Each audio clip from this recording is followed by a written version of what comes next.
Don't expect gaming hardware prices to go down anytime soon. It's the most hold on to your butts moment I've seen in 20 years. Last week, oh, Last week, Valve pushed the price of its Steam Deck into the stratosphere, raising the cost of both versions of the device by more than $200 each. That move has sparked widespread concern about how many other hardware dominoes might fall as a result. At the same time, the Nintendo Switch 2 is already set to receive a small price increase later this year. Xbox consoles have seen multiple price hikes in the United States, and PlayStation 5 systems have also gone up in price globally on more than one occasion. All of this is happening in the middle of broader cost of living increases, groceries, fuel, housing, and more are all becoming more expensive even as wages struggle to keep pace. It's a difficult time in general, and an increasingly expensive one for video games specifically. So, will things improve? If they do, will they get worse first? Rather than speculate aimlessly, a bunch of games industry and analysts were broke down why this is happening, whether relief is likely, and what it could all mean for the future of gaming. So, why is everything so much more expensive? You've likely already heard that one of the biggest reasons gaming hardware prices are climbing so sharply is the ongoing RAM crisis. Demand has surged dramatically as companies ramp up AI data center construction, consuming enormous quantities of memory and tightening global supply for years to come. That explanation is broadly accurate. However, it helps to confirm it with experts in the field. Joost van Drunen from he's a NYU Stern professor and author of the Super Juice playlist. He goes, the rising cost of RAM is the main culprit, but the inconsistency and volatility created by US tariffs aren't helping either. Downstream suppliers and manufacturers now sit on massive amounts of inventory they cannot sell or assemble because few consumers would be willing to pay for the markup. What was supposed to bring manufacturing jobs to the US has instead priced consumers out of the market and pushed manufacturing jobs to lower wage countries.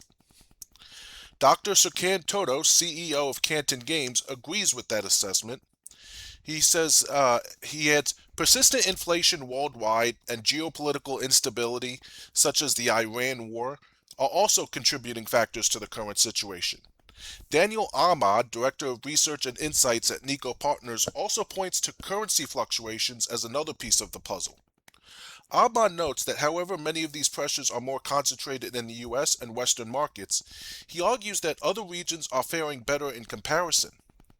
The Asia and MENA games market continues to demonstrate resilience and long-term growth potential amid ongoing geopolitical uncertainty, shifting trade policies and broader economic volatility impacting industries worldwide, he says. Asia and MENA countries will continue to outpace worldwide video game software and services growth through 2030, according to our forecast and global estimates. The situation is slightly different for handheld gaming, especially with Nintendo entering a new console generation.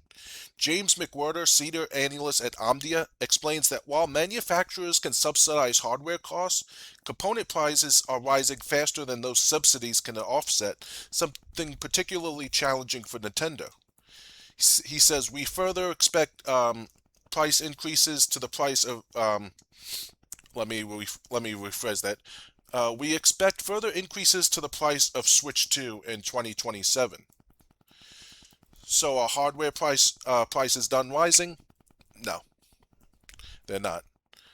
Uh, every analyst agreed that gaming hardware prices are likely to continue climbing. Many placed a rough window between 2027 and 2029 before any potential easing, if it happens at all. Rhys Elliott, head of market analysis at Alinea Analytics, explains that what we're seeing now is just the delayed effect of earlier market conditions. The increases happening now are lagging indicators, not the peak. Platform holders and manufacturers run on long-term supply contracts and inventory buffers that initially shielded retail pricing. As those contracts expire, companies are renegotiating component costs at today's inflated rate, and that pressure is industry-wide. Elliott adds that there may not be a clear upper limit yet because pricing pressure only becomes a true problem when it starts affecting consumer demand. Uh, uh, Pricier hardware is only an issue for platform holders when it chokes off a pipeline of new spending users, and right now that pipeline is still healthy. PlayStation and Steam's ecosystems are still growing, and the PS5 generation will also be extended by a long cycle of cross generation games. Matt Piscatella, senior director at Sakana, agrees that a ceiling likely exists, but says no one knows where it is yet. Some very tough choices with long ranging impact will have to be made by all hardware manufacturers both now and in the coming months when it comes to pricing and production. Yes, at some point there is a viable price cap. When that cap is, however, is still a bit of a mystery and dependent upon numerous factors, both quantifiable and not so much. The market has never before been in this position, and we're learning many things about it as we go. So you're probably wondering, well, will prices ever go back down? A major reason relief seems unlikely in the short term is demand from what Van Drunen calls hyperscalers, companies building massive data centers. Firms like Nvidia are increasingly focused on large enterprise clients rather than consumer markets. Factories producing these components are already heavily booked through roughly 2028. Even once capacity frees up, McWhirter notes it will take time for supply to catch up to the demand. Whether prices return to pre-2026 levels after that remains uncertain. Many analysts are not optimistic. Tiago Bais, marketing analyst at Newzoo, says the industry may have permanently shifted its baseline. Our base case is that the industry is entering a period where the pricing floor for gaming hardware is likely higher than it was before. Newzoo's market data shows that engagement remains concentrated around established ecosystems and older titles, while overall growth is increasingly driven by monetization rather than major expansion in player time. Our interpretation is that these conditions reduce pressure on platform holders to aggressively subsidize hardware in the way previous generations sometimes did. That doesn't mean prices can never come down, but a return to earlier pricing expectations looks increasingly unlikely. Van Drunen is even more pessimistic, suggesting that rising costs could reshape who gaming is even for. He says, I first identified this trend in software in 2024, and now it's coming to hardware as well, he says. Naturally, it will catalyze a shift to new ways to play that don't rely on a large upfront investment from consumers, and I expect a large part of the industry to shift to subscriptions and ad-based revenue models. Players who rely on a sub $500 gaming PC or console will soon find that no one is catering to them. Instead, I expect big tech firms will try to rent from them a virtual PC or console in the cloud for a monthly fee. Others are more mixed in their outlook. Toto agrees that high-end PC gaming is already becoming a luxury category, while Piscatella and McWhirter also see increasing strain at the top end of the market. Uh, McWhirter adds that Nintendo is especially exposed right now due to timing in its console cycle and shifting third-party support. It's an imperative that it must grow the Switch 2's installed base as quickly as possible. At the same time, analysts push back on the idea that gaming is becoming inaccessible entirely. Ahmad points to mobile gaming, cloud subscriptions, internet cafes, older gamer libraries, and free-to-play ecosystems as way the industry remains broadly accessible. Piscatella puts it bluntly. Gaming as a whole has plenty of low-cost or free gaming options, particularly in the mobile and free-to-play space, that directly contradict the notion of being a luxury hobby and are more likely to thrive in the current economic conditions that companies have been fond of citing as the reason for their higher prices. Elliott also agrees the industry will. Hold on. Elliott also argues the industry will likely redistribute rather than contract. Nintendo aside, brand new games from around a year ago are often heavily discounted. Buying new AAA titles at launch is becoming more of a luxury thing, but gaming's accumulated back catalog, mobile games, subscriptions, and heavy discounts on older titles mean games will always stay accessible to the masses. Still, not everyone is entirely pessimistic. Ahmad believes mid-generation spikes may stabilize as component costs eventually settle, even if prices don't return to previous lows. Toto adds a more helpful note that supply conditions could normalize again in the late 2020s, drawing parallels to the post-COVID console recovery when scarcity eventually flipped into oversupply. After years of compiling industry forecasts, there's a growing sense among analysts that certainty is disappearing. Piscatella summarizes it bluntly. The truly incredible bit of all this is that no one you ask will know what's going to happen, and all forecasts at this point are nothing more than point in time estimates based on a set of assumptions that could be made void within a month, week, day, or hour. Anyone that says they know what happens next is either lying to themselves or trying to sell something. It's the most hold on to your butts moment I've seen in 20 years in the industry, and it both worries and saddens me. There are some comments on this story. Not all stories had them. So, uh, Cactus Galactus goes, the unfortunate situation is that you are better off paying inflated prices to upgrade right now than you will be when you eventually pay further inflated prices 6 months from now. That is to say, the best time to buy was last year. The second best time is right now. Relic 1980 goes, one thing I've never seemed to see mentioned is the equally absurd price rises on solid state drives. That contributes to the expense of not only consoles but also PCs. I built my main computer back in 2022 and used a board and processor that required DDR4 memory. I was able to buy 32 gigabytes of that for around $120 back then. It costs twice that now. However, I also bought three 2 terabyte SSDs around the same time. The T Group SSD cost $72 and two HP drives cost $60 each. Current comparable drives cost over $200 each. My next upgrade will be a new graphics card, but it will be a long time before I voluntarily upgrade my SSDs. Mind you, if one dies, I'll have little choice, though I'd likely dial back to a 1 terabyte and make it the C drive.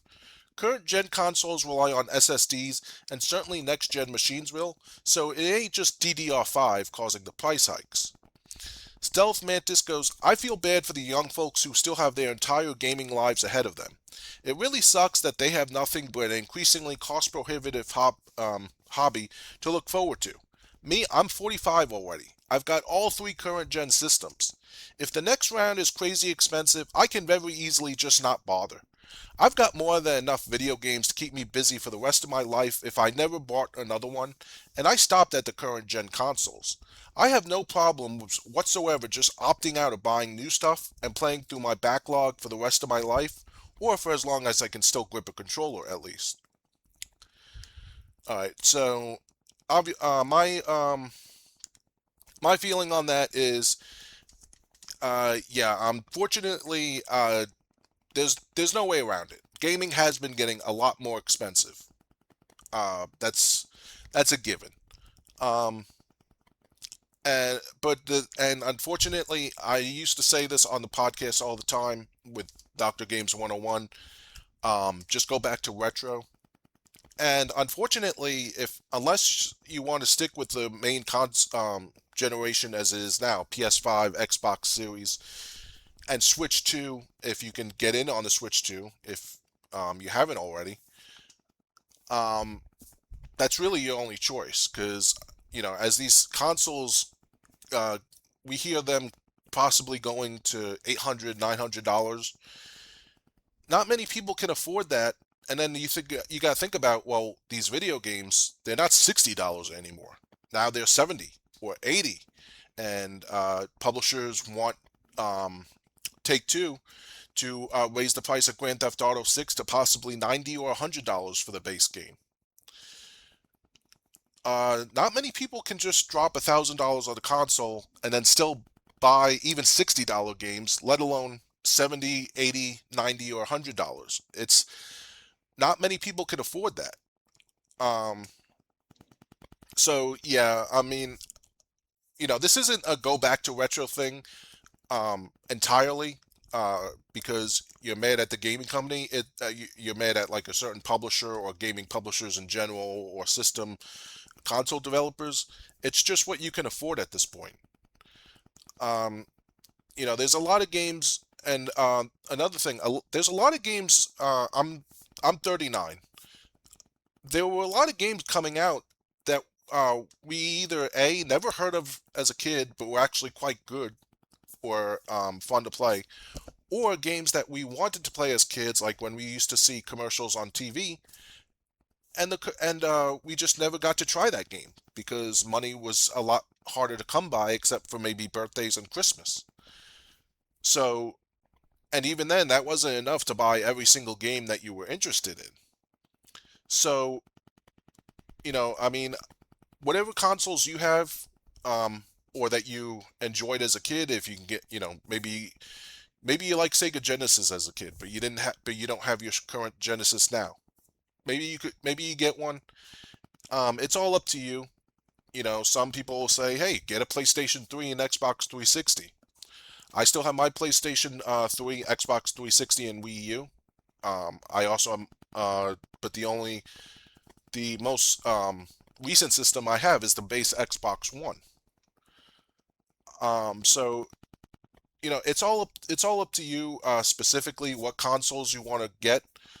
But unfortunately, yeah, I think a lot of people are going to be going into that backlog because um, gaming is just getting way too expensive way too quickly. So yeah, if you whatever console you were interested in, or maybe think about games that you didn't get to try out when they were brand new for whatever console they are, maybe now is that time. And if also there are many games out there that we never heard of if they were good. I'll I'll bring up a few right now. Conquest of the Crystal Palace on Nintendo. For Sega Genesis, there was there wasn't really anything on Sega Genesis, even as a kid, but like on Nintendo 64, Battle Tanks, the first one. I did not like Global Assault. Um, these were good games that I never heard about as a kid. So why not see with video game reviews on YouTube, easily to find for almost any game out there. If you're dealing with financial struggles to keep up in this with current gen, or if PC gaming is just getting way too expensive, as it's always been expensive, the most expensive in my opinion. Maybe find whatever based on whatever console you have. Do some research on games that you never even heard about. Just browse the library, and if something looks interesting, you can always pull up a review on YouTube and see if it was worth your time. So, I mean, that's what I would do if I had to, and I might have to, um, because I'm not upgrading to PS5, Xbox Series, or Switch 2 anytime soon. But there's always the older games. So um, that's my advice, is to go searching for those older ones that you never got to play, or uh, never even heard about. Do some exploring. Look up games, like I said, for whatever console that suits you, and you might find something just based on the cover that looks interesting, and then pull up a review, see if it's something you think you would like.